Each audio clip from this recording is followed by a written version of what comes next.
Bunaqasi bo'lganmi? Endi bo'libdi-da mana. Chamamda qancha mehnat ketdi mana shunga. Ancha. Gullar festivaliga chiqadimi? Albatta chiqadi. Usta. Endi nechi kilolik?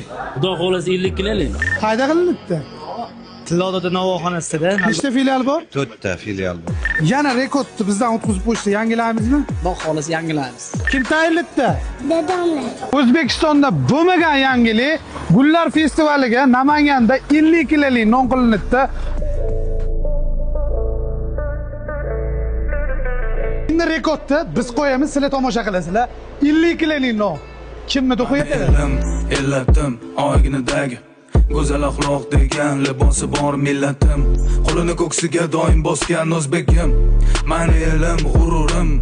Jonim fidon bo'lsin agar mani kamida har dam. Salomatligi bor oqibatda oxiridagi moddam. Xotirjam o'zbekim mani millatim, donishmand devonxonam. Bu yerlarni kezdi bo'lib xaronaxli xarobotilar. Devonayu mashoyix abdollar Ibn Sino bobolarim Hazrati Naqshband darajati ulug'lar, balogardonlar. Terani koinot sirlarini bilishni istar hamon bu odam zot. Hozirgi kunda ham noayyon bardavom.